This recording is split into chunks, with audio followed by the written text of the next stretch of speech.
What's up, fighting fans? Tibz from the Fight IQ channel. Today I'm here with Min. What up? We are for a review of the UFC 311 that happened last Saturday in Inglewood, California. That was the first pay-per-view of the year for the UFC. So we're gonna deep dive into that event. We're gonna start by debriefing over the main and co-main event, why those fights were dope, were some of them maybe fight of the year already. After that, we're gonna get to the main card, and to finish, we're gonna go to the prelims. A bit different by Fight IQ. Let's get ready to rumble! Alright, so let's start about the main and co-main. I think first and foremost, let's salute UFC for the big production. Because That's nice, bro. Yeah, that was crazy. Looks like the Sphere, but in less capacity, but yeah.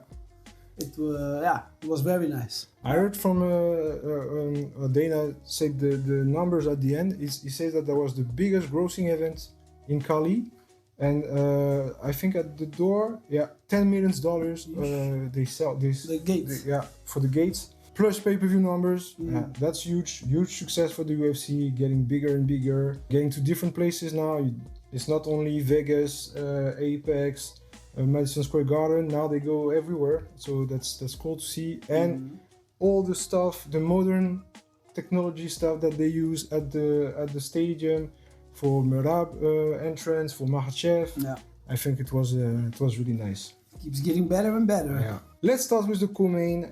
Co-main event was Merab Dvalishvili against Umar Nurmagomedov for the bantamweight title. If you remember in our preview, we both said Umar would get that title.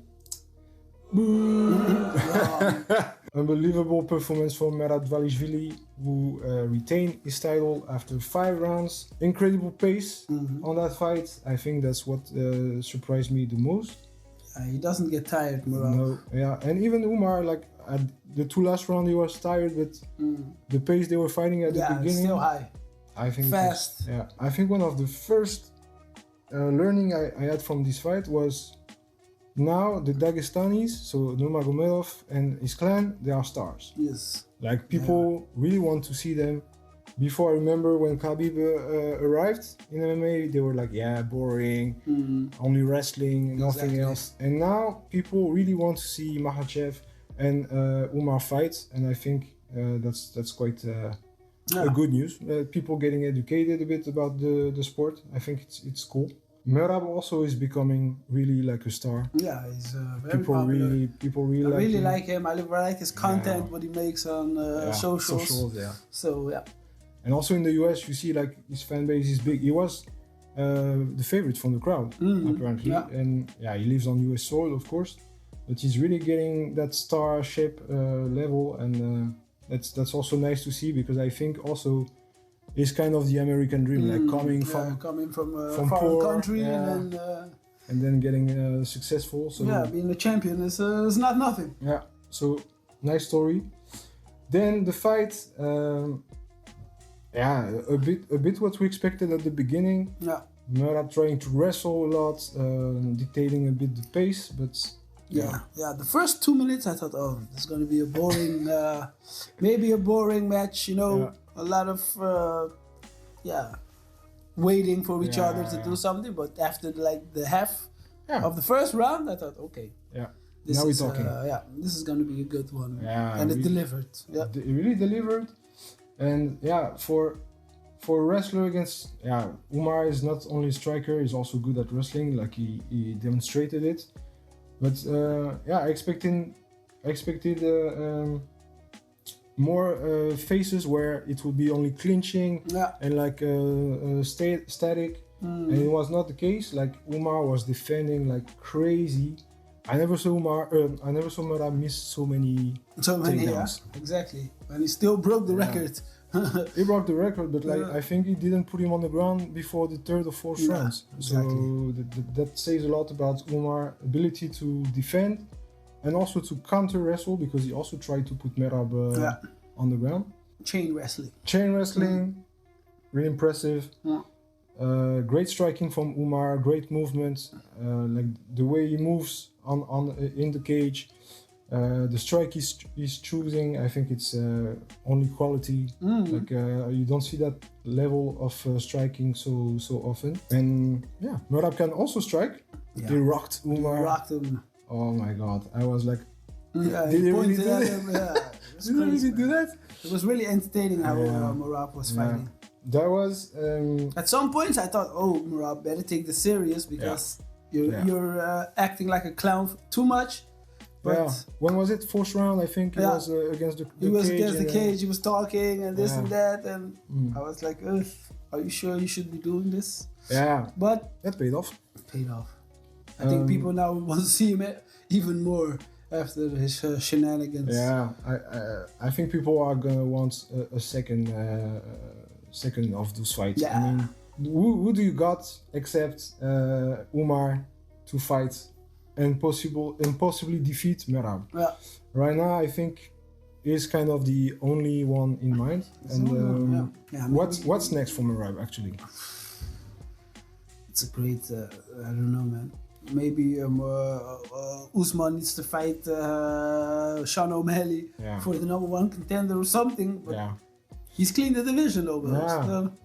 I heard that O'Malley only wants to come back for the title shot. Yeah. So give him. He's popular. Yeah, he's popular. It will sell tickets. I think they will do it. I don't know if that's enough time for him to bridge the gap of his wrestling between him and Merab. I don't think you can bridge that gap.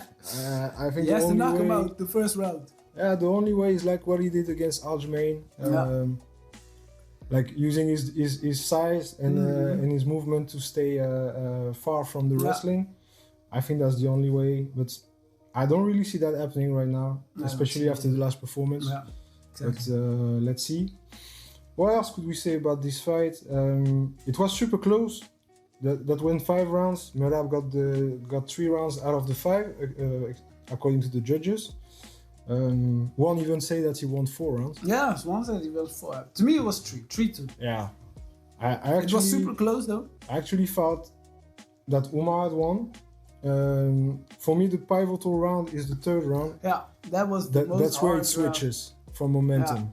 That's where Umar loses the grip on the fight, and when Merab starts to and plus the antics, people cheering, it stays maybe in people's heads. So, and I think the fact that the rounds for Merab are the last ones, that also stays in the mind of the judges, also the crowd, everyone cheering for him. That has to play a role. But I understand why Merab get the win and retain his belts. I don't think it's a robbery or anything. Not at all. But it was really, really close. It was super close. And I think they will meet each other again twice. For an epic trilogy. It might be the beginning of an epic rivalry, like a bit the one from DC and John Jones, GSP, Japan, those kind of rivalry, epic rivalry, especially as the guys also don't like each other. Yeah, exactly. It seems that it didn't get better after the fight. I think maybe it's even worse now, but they don't have to mind each other now until the next fight.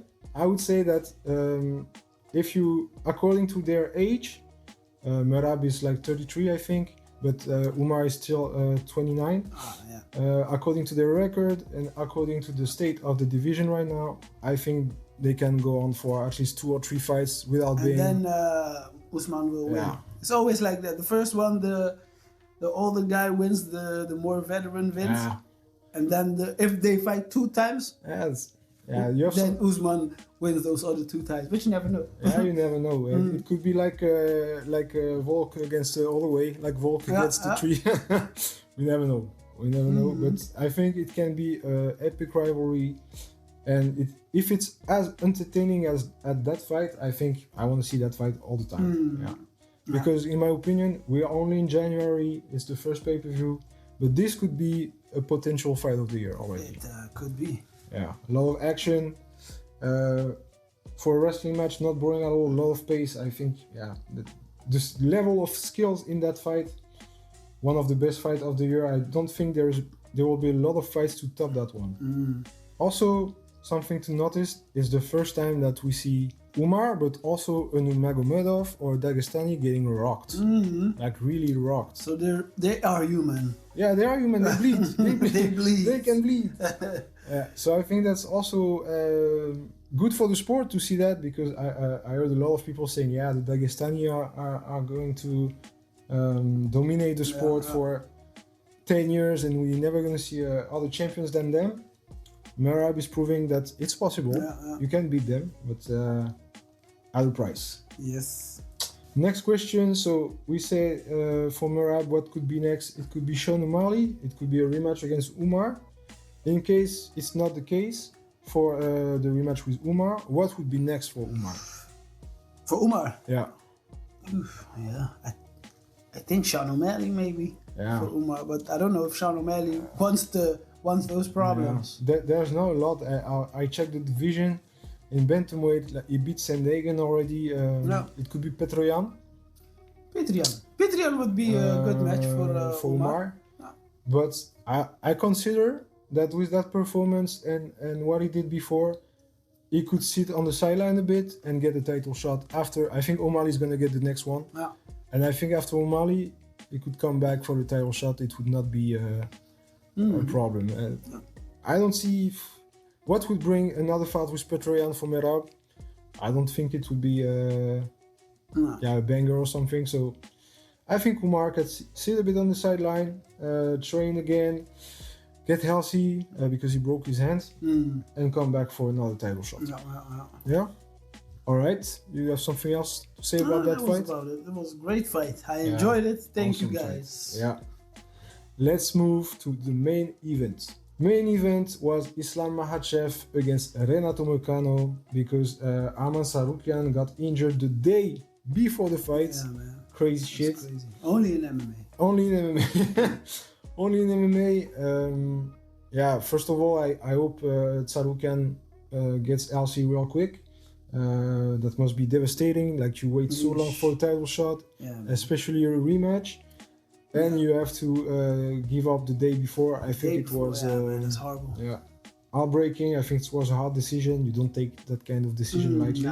Shout out to Moicano to step in such late notice, because you step up the day before. You were planning to fight Dariush, which is a complete different piece of cake, and you get to fight the champ. But I think it was great for Moicano, great for Makhachev also to say yes. I fight whoever. That proves how badass Makhachev is. Whoever, whenever, wherever, doesn't matter. He smash everybody. But about the fight, it went as expected. Yeah, man, it was a short one. He tried. He did his best. I think he did his best. Yeah, but Islam is he's a machine. Yeah, he's a machine. It was fun in the beginning because they wanted to strike. Yeah. And you saw that Moicano landed 1-2, but made Islam a little bit slip. Yeah. But then Islam thought, hey, enough of this. Yeah, let's go to the ground. Let's go to the ground. And then when they went to the ground, I thought, oh shit, it's over. Yeah, it was over. I was a bit, not to blame Moicano, but a bit disappointed. He has a great ground game. Exactly. And he didn't show any of it. So it can also be because Makhachev is too good. But I was expecting a bit of defensive move, trying to get out, but he could not apparently. And then, as soon as Makhachev found the good position, dark stroke, 3 seconds, tap, 3 seconds, out. So 1 round, not even. Makhachev retains his belt. I think it was his 4th title defense. He defended against Volk twice, Poirier, and now Moicano. So shout out to Makhachev. I heard that is the most title defense in the lightweight division. Yeah, it's crazy. Yeah, man. With those champions we had in the past, I was sure that it was. I thought BJ Penn or something had the most. No, that was 3. Crazy. Yeah, man. Also for Makhachev, what's next? I mean. He keeps talking about the second belt, that he wants to move to welterweight, and even to middleweight. Yeah, I don't see that. Middleweight would be too much, I think. When you see those monsters like Chimaev, Duplessis. I don't know, but hey, if he's confident, I would like to see him try though. To be the first. Yeah. I'd like to see the first three division champ. Best move would be first welterweight and then. Of course, yeah. But like. But yeah, then Dinges has to lose. What's his name? Belal Mohammed. Yeah. Yeah, because they have the same manager. Yeah. Yeah. What would you like for him next? Would you like him to fight at lightweight again, defend his belt, maybe Charles who? or? Yeah, against Arman Sarukian, but yeah. I heard Dana said like. Dana said no. You gotta go to the back of the line. Yeah. So yeah, or maybe Charles. Or give Charles another shot. Yeah, it could be. That's my favorite, Charles. I see him champ at the end of the year. Like I said in the previous episode. I think Makhachev looked massive in the cage. He didn't look like a lightweight. No. So he's definitely able to make the transition to welterweight. But I'd like to see him maybe 1 or 2 more fights at lightweight. Really say, okay, I'm the best lightweight ever. Yeah. And that's really it. clean out the division and then go and up. that's it. Because even if Dana said no about Sarukan getting the next title shot, I do think it's a bit unfair. Yeah. It's not his fault that it happens. Yeah, it happens. I understand he's mad because he almost blew the biggest event. Yeah, one of the biggest events of the year, pay-per-view in California. I think it's not something you want to blow out. But yeah, like Habib said, it can happen. It happened to Habib when he was fighting. Exactly. It can happen to anyone. I think he should be the next. Islam already beat Charles. He already beat Poirier. Except Sarukian, I don't think there's anybody worth fighting for him. Yeah, I like to see him fight Sarukian, maybe Charles again. Yeah. Maybe Conor McGregor. Yeah, I'm not even sure he can make 155 anymore. With that ball. I don't think Conor's gonna fight again. Nah, he's never gonna fight in MMA. Not in MMA. No, boxing, maybe I don't boxing, know. some celebrity. MMA, I don't think so. At least not in the UFC. I heard, DC, Joe Rogan, and John Anik were talking about Makhachev accomplishments. They were saying he might be the best lightweight ever. What do you think about this? Ever? Ooh. It's tough. It's a tough. Okay, if you have to look at the records, like he defended the title the most. Yeah. You can say okay. On paper. Yeah. Yes. In terms of stats, I agree. Yeah, 4 title defense. He beat some dangerous guys, like Volk, even if he comes from featherweight. Charles and Dustin, I think that's a big deal. But like, if you look back in the past, like for example, BJ, yeah. I have him. People he beat in the past, all the fight. He went to welterweight. He beat Hughes. He beat. He had a fight with GSP the way. Yeah. He beat Kaol Uno, Gomi, I think, the Japanese. Like back in the day where it was really crowded, and he only lost to Frankie Edgar. So beat Kenny Florian, all those guys. I think he deserves credit. For me, BJ Penn is my favorite. Yeah. I think BJ Penn is still bigger than Makhachev in a legacy point of view. Yeah, it's too bad that BJ Penn he went on for too long. Yeah. But that was different time. Yeah, in his prime, he was like he was real assassin. He was a crazy fighter. But yeah, I think Makhachev should fight maybe twice again in lightweight. Yeah. Beat maybe Sarukian and then again Charles, and then you can go to welterweight if you want. There, in my opinion, will be another champion in welterweight by the time he gets there. Rakhmonov would be a crazy fight as well. Yeah, but I think he should settle to lightweight this year, and next year you can go to welterweight. What's next for Renato Moicano? He was on my watch list for 2025, so I think Makhachev is messing this a little bit now. But what's next for him? I would like to see him fight Paddy the Baddy Pimblett. Yeah, they have a beef. Yeah, exactly. Yeah. So, a little drama, a little bit bad blood. Paddy also called him I don't know what he said. He called sausage. him out. Yeah. I'm like, come on, dog. He took the fight on last moment, so, you have to respect that. But, hey, if it's beef, it's beef, Yeah. Paddy likes to talk a lot. Exactly.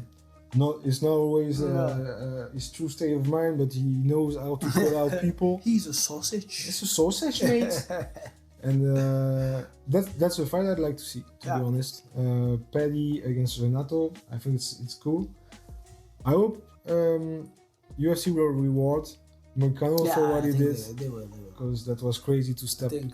He said, I heard an interview that he has new contract and all that, this and that. So yeah, good. I think he got compensated very well. So yeah, why not Moicano against Paddy? It'd be fun to watch, entertaining. I'd like to see that. And what's next for Tsarukyan if not the title? Yeah. Or Oliveira, maybe again. Again. A 5 round. Or Chandler. Yeah. Chandler lost too much. But he's a big name. And I know that Gage is gonna fight Hooker. Yeah, Gage is gonna fight Hooker, so maybe Poirier. They haven't fought. Yeah. No, I don't think they fought Poirier in Tsarukyan. If Poirier, I don't know if Poirier wants to anymore. Poirier is taking only. I think he only take big fights against big names. So. Yeah. But Tsarukyan Poirier, I would like to see that. That would be fun. Yeah, that would be fun. All right, you have something else to say about main events? Yeah. No? It was good while it lasted. Yeah. For the surprise, the first few minutes for the surprise element, but then when it went to the ground, I was like... it was really not ridiculous, Moicano. I think that's why we gave him a shout out. I think it's really good what he did for the 3 minutes he was he was in the fight. I think just not prepared enough for that kind of fight. It's only too bad I didn't get to hear... Moicano on the mic afterwards. Money. Always has to say something, some politics or something, or crypto or money. So that's what I did miss. Now he was sad. He was interviewed, but he was sad. Yeah, he was sad Moicano. Exactly. That was not the happy money Moicano. But yeah, Moicano, we're gonna see you again. I'm sure of this. Now let's move to the rest of the main card. Rest of the main card. Let's see. Let's start with the bottom. So the Reader against Holland. Holland versus Holland. Yeah. If you ain't Dutch, you ain't much. Yeah. So surprising. So surprising. It was really like a clean sweep. Yeah. I mean, to the ground. Finish. Go home. Drink beer. Yeah. I'm really surprised. In the preview, we said that we were hoping for the Reader to get the win, but we were seeing Holland finish that fight. But it seems that Holland doesn't learn much after all these fights in the UFC. He makes the same mistakes over and over. He let himself a bit because the takedown from the Reader, they are not the most. It wasn't aggressive. It wasn't that aggressive. Just he couldn't get up again. Yeah, and when you're on the ground against the Reader, it's really difficult. You saw what he did against Mershort, who is a great grappler.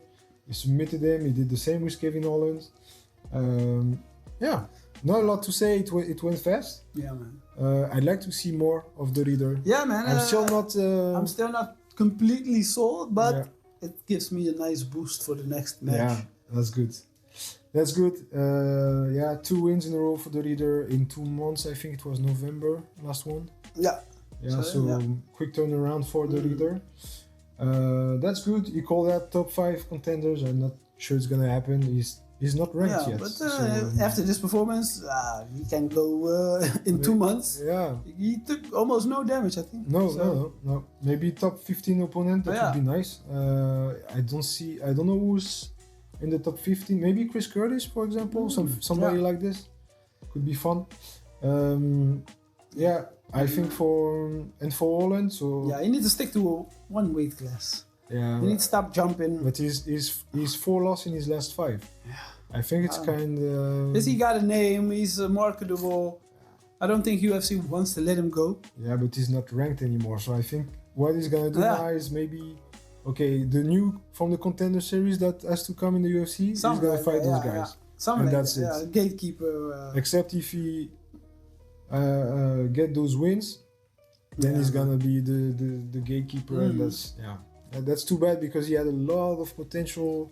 Remember, in COVID time? Yeah, man. He fought 4 or 5 times. Beating 4 times in a year. Beating Jacare from the bottom. Yeah, that was crazy. That was crazy highlights. So I really hoped that Holland would fulfill the potential. But yeah, he makes mistakes, a lot of mistakes, and he should not do that anymore. He's too experienced to do those mistakes. Man. Come on. Next fight. Next, Jailton Almeida versus Spivak. Yeah. That was ook a very nice match, short. Yeah. First round also. Yeah. First of all, I have to say, Spivak, I don't know what you did with your diets, but keep it because it's going well for you. Yeah. Yeah. He looked good. He looked good. Good. Yeah, Jailton is a beast. Yeah, Jailton is big a freak athlete. Oh yeah, man. I see him maybe in the future. Yeah. How old is he? He's almost 30. I don't remember his age, but he's still young. He's still young. Heavyweights can go to 45 or something. And with that kind of physique. Yeah, man. Yeah. So he has, let's say, he has like 10 years. Yeah. He's gonna be champ. And to be honest, who's in front of him now? Like because he's top 5 now, I think.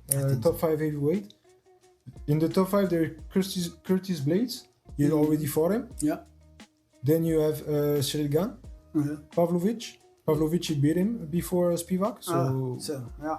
And then you have... I think Cyril Gane is the next one.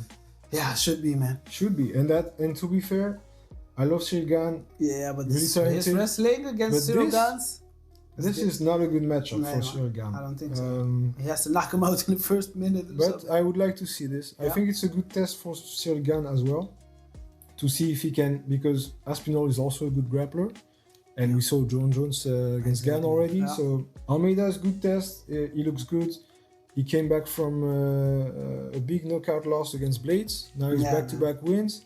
Top 5 of the division. Still young. Was it Blades or wasn't it Black Beast or Blades? No, it was Blades. Yeah, Blades? Yeah, he lost. He fought Black Beast also, right? He fought him. I think he submitted him or something. I don't remember. I don't remember either. Yeah. But, Wow. Anyway. Yeah.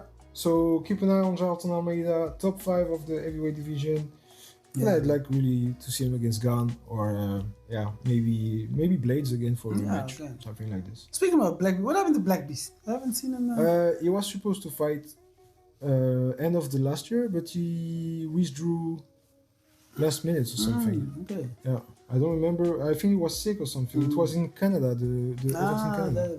Okay. And the next one, Prohaska.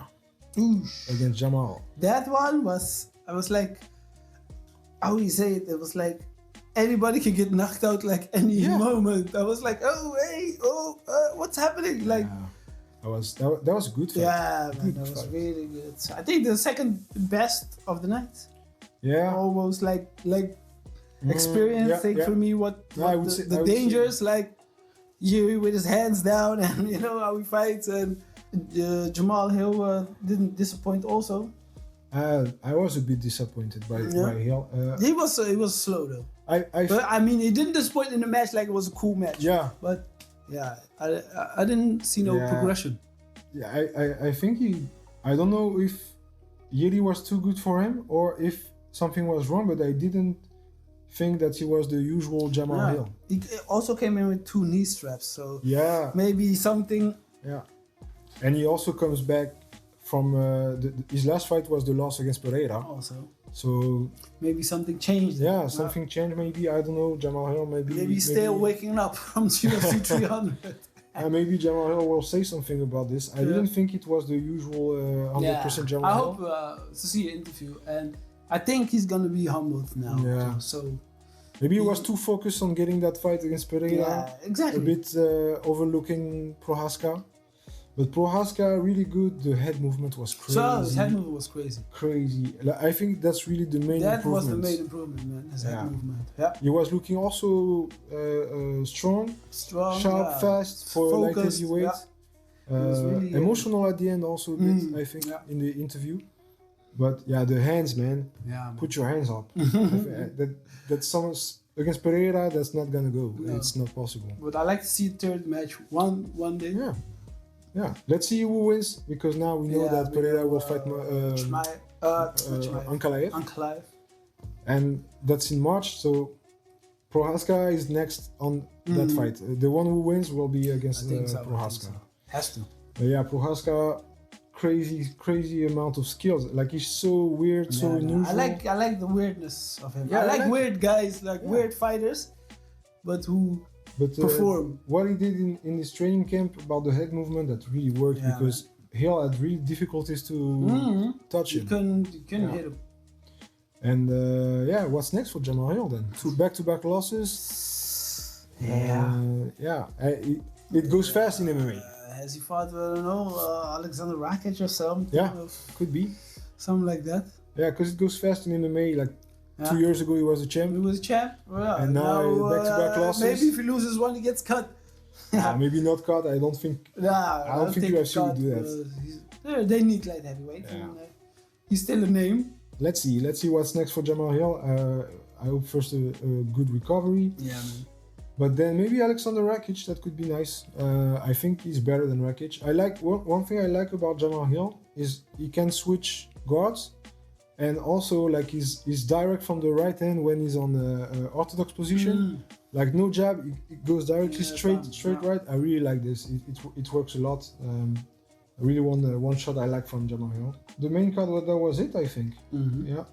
Yeah, because Moicano was fighting in the main event, so there was no other fights. That was it for the rest of the main card. Now let's move to the prelims. Early prelims first. So there were a few prelims on the UFC Fight Pass. There were 4 fights. I really liked it. I think it was really good, despite there was no finish. No finishes, but good fights. Yeah. First of all, Ulanbekov against Carpenter to open the card. So Ulanbekov was number 11 in the flyweight division before the fight. Carpenter was a young prospect, undefeated, coming from the Dana White Contender Series. And Ulanbekov won quite logically, dominating with the wrestling, the Dagestani wrestling again, because Coach Habib was in the corner. Really impressive. Yeah, it was a good fight. Really impressive. I think also shout out to Carpenter because he showed a lot of heart. Despite being dominated in the wrestling department, he kept going and was willing to fight round after round. So I think this guy has a great future. That's his only loss now, so let's see how he bounces back from it. But best performance of Ulanbekov in the UFC. He had a lot of issues in the past with injuries, withdrawal from fight, and last time out he missed weight against Van, and the fight was off. So I think now he found something, maybe with Habib also in the corner. He seems locked in to get the title shot in a few fights. So let's see. Let's see if another Dagestani can do it. Another weight class for the Dagestanis. The dogfight between Turcios and Sopai. What did you think about this fight? Yeah, it was a great fight, man. Yeah. It was war. I was curious to see Sopai because first fight of Sopai in the UFC was against Lockdog Oliveira, Brazilian. And he took it on 3 days' notice, and he got knocked out in the second or third round with a flying knee. I was curious because I really liked what he did against Oliveira, and now he had a full camp. And Turcios is always a dog. He's always a dog.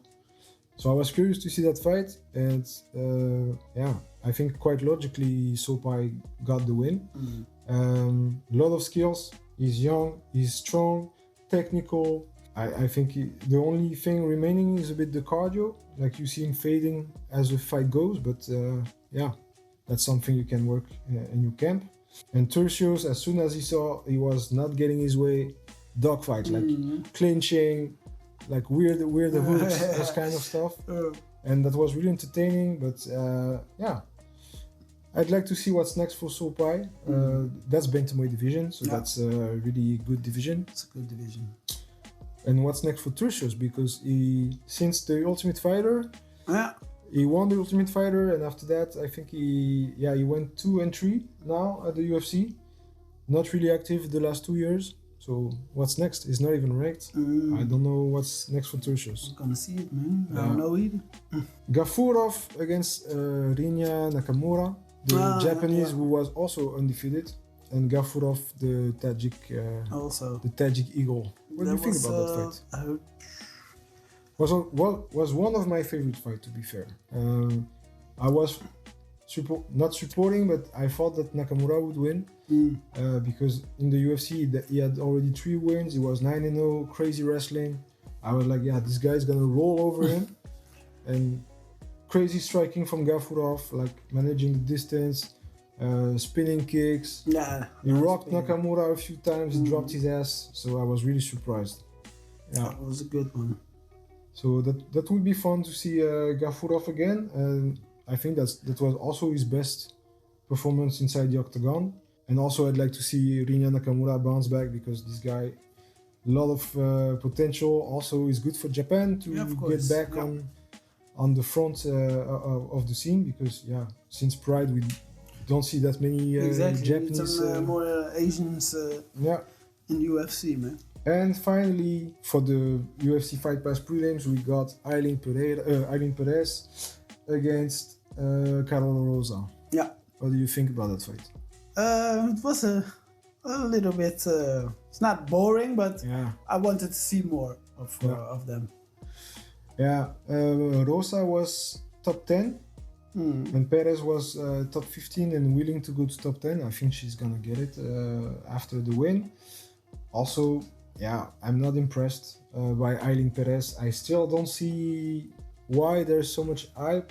It's a twerking baby. Yeah, I think that's a bit sad that because she did this, she's so put in front of every other athlete.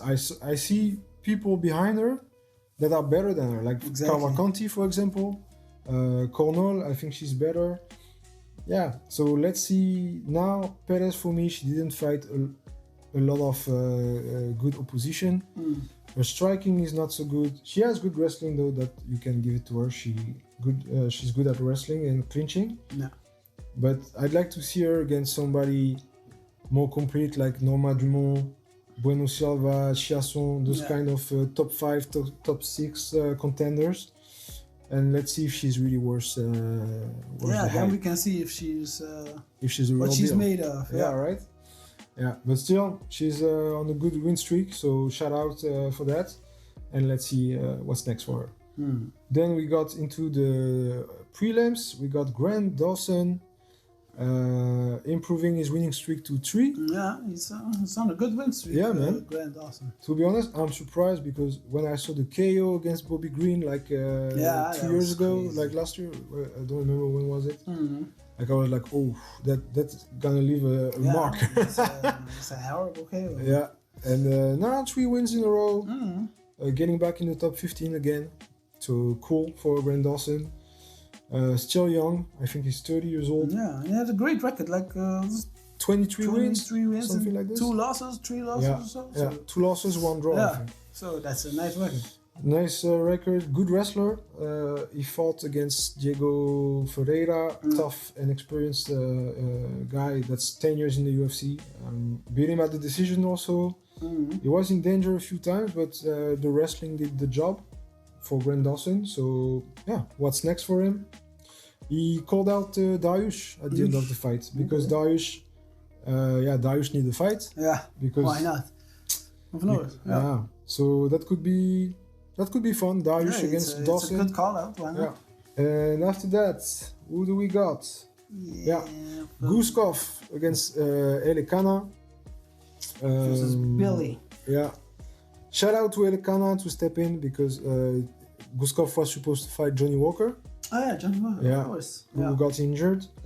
So shout out to Elekana, who is a middleweight. So he went a division higher, and he was like 5 pounds less than Guskov. It's quite a big difference at that level. And he showed a lot of good things. But then Guskov thought, it's done. Yeah, I'm tired of being dominated. He's a scary man. Guskov? Yeah. I think so too. He's a scary man. Yeah, like first round, Elekana bet on himself because he knew he didn't have the cardio to go 3 rounds, so he went to the ground, taking the back of Guskov, trying to finish him. but didn't work out for him. Guskov got out. He almost finished him himself at the end of the first. And second round, complete domination from Guskov. You almost knocked him out standing. I was when the referee is gonna step in? He could have stepped in. He could have stepped in. And then he finished him with was that the guillotine or Dash? I don't remember. Yeah, he submitted him. And he kind of tapped. Guskov, 3 wins in a row also. I hope he's gonna fight Walker now. It would be fun fight. Yeah. Two crazy guys against each other. And shout out to Elikana. I think I'd like to see him again in the UFC, maybe in his real weight class, middleweight, see what he can do there. And that was fun. That was a fun fight also. This one was scary, man. Bekoyev against Zach Reese. Zach Reese coming out of the Dana Contender Series. He was 2-1, I think, in the UFC. And he was fighting Azamat Bekoyev, who is the LFA middleweight champion. Because now he's in the UFC. I saw him fight at LFA a few times. And I didn't think he was at that level yet. Like the power from this guy, that's crazy, man. That's crazy power, though. Yeah. She almost killed a man. Yeah, like he stayed unconscious for. I was like, hey, but on the ground, like, hey, time to wake up. Now. Yeah, man. Because when you see the ground and pound, he was still eyes open, so you thought, he was okay. He's in trouble, but he's okay. And after that, like they took maybe 5 minutes to put him on the chair, and then to evacuate. So huge statement for Bekoyev for his first UFC fight. He already said he wants to fight in Florida in March. Could be fun to see him because he's from ATT, so that's located in Florida. Another scary guy at middleweight. Yeah, man. So let's see. Let's see what he has to offer. And then the biggest letdown. Yeah, I feel for you, man. Yeah, man. I feel for you. Peyton. My Peyton man. Talbot. One of the watch list guy for me. Yeah, man. The year's not over yet, so I'm glad that it happened in January. Better now. Yeah, man. They let him build again. Yeah. But it was a hell of a domination, man. He didn't stand a chance, to be honest. Yeah, it was painful to watch a bit because even though he's weird, Talbot is really likable. Like exactly, he's genuine and he seems like a good guy. And there was crazy hype around him. Like the Barcelos was plus 700 something in like the odds. That's huge underdog. Crazy. If you put money on him, you're gonna have a good weekend. So Talbot before that, he was 3 wins inside the UFC, 3 finishes. Not a lot of cage time because he finished every time.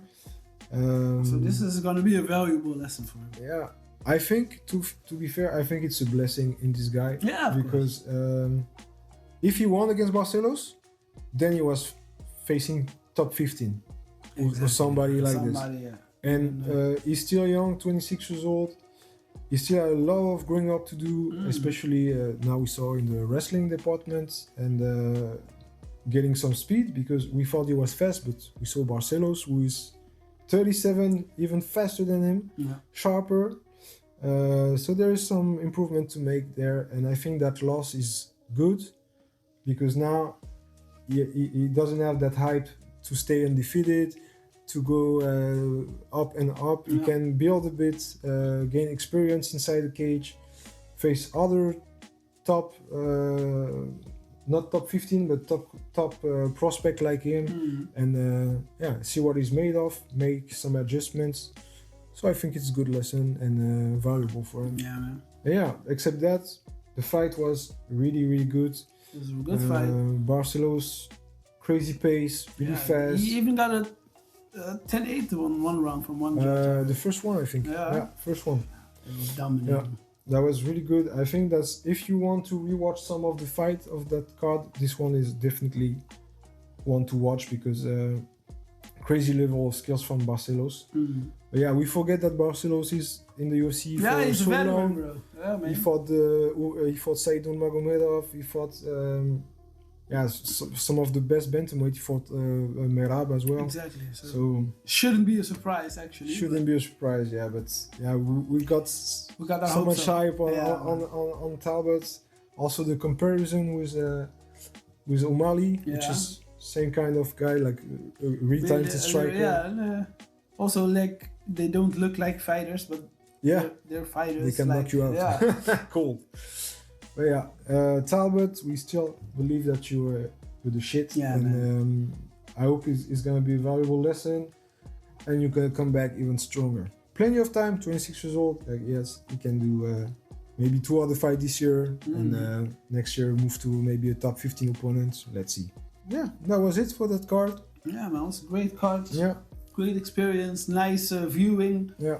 Good arena, like the big screens and so was very dope to see. It was a really big show, like a bit closer to boxing and maybe even football, basketball than UFC was in the past. Yeah. So I think it's a good sign. Also, if you have to rate this card on out of 10, how much would you say? 8.5. So. That's a good card though. Yeah, that was a good card. Yeah. I have a bit less, but yeah. Yeah, 8.5. 8.5. Yeah. Okay. Yeah. Yeah. I would go to a 7 because I know in the past I rated other events better than this one. And I'm gonna say why, because first of all, we wanted to see Makhachev against Sarukian. Even though Moicano fought Makhachev, was not the main event we wanted. And some fighter withdrew. Walker was not there to fight Guskov. Not a lot of finish in the prelims, even though there were good fights. But 7, it's a good grade. It was a really enjoyable event. I think when we look back in the mirror at the end of the year, this one is gonna age really well. And maybe one of the best pay-per-view this year. But let's see, really enjoyable. Even if you're not live in the stadium, like from TV, it looked really good. Yeah, and it was really fun. Awesome. Yeah. So we're gonna wrap it up. Next weekend is also a crazy weekend of fighting. Let me do a quick recap for you guys. We got Inoue versus Kim for the undisputed bantamweight title in boxing. It will be Friday in Tokyo. Is that Inoue? What time is it for us? I think it's gonna be in the morning or something like this. Oh, nice, maybe. But it's like 10 o'clock or something. Okay. Yeah, it's doable. We can watch it. Yeah, for sure. 170 in Bangkok on Friday 24th. Also, this one is really good. Main event, lightweight Muay Thai title, Tawan Chai against Superbon. And co-main is Super Leg against Nico Carrillo, also for a title in Muay Thai. So this one is gonna be a banger. Then we got the PFL Road to Dubai. First it was a Bellator event. Now they switched it to PFL. Nice. This weekend. Nice. That's Usman Nurmagomedov against Paul Hughes. Okay. Yeah. So this one also Irish versus Dagestani crime. Right? Yeah. That's Saturday 25th, so also something to keep an eye on. Then we got BKFC Norcomania in Philadelphia, also on Saturday. This one is special because, first of all, main event is 2 ex-UFC fighter, Eddie Alvarez, the Underground King, from Philadelphia versus Jeremy Stevens. Okay, Little Heathen. Yeah, Little Heathen. And Beck Rawlings will fight on that card, and with me we have the pleasure to be part of a sponsors, so you will see our logo on her top during that fight. Pretty cool from Beck to add us to the team. Very dope. Yeah, we wish her the best, of course, for that fight, and we will be supporting her. Let's go Beck. Maybe you will see an interview from Beck later on the channel. And there's other event, LFA 200, there's KSW, Smith versus Suiza in boxing, European titles. So stay tuned, a lot of good fights. Maybe we'll do a review of something next week, maybe BKFC for example, something like this. Yeah, man. Stay tuned, hit the comments, tell us what you thought about UFC 311. Tell us which fight are you expecting from the coming weekend, we'll check it out. hit the like and subscribe button, punch those, and of course, stay safe and enjoy the fights.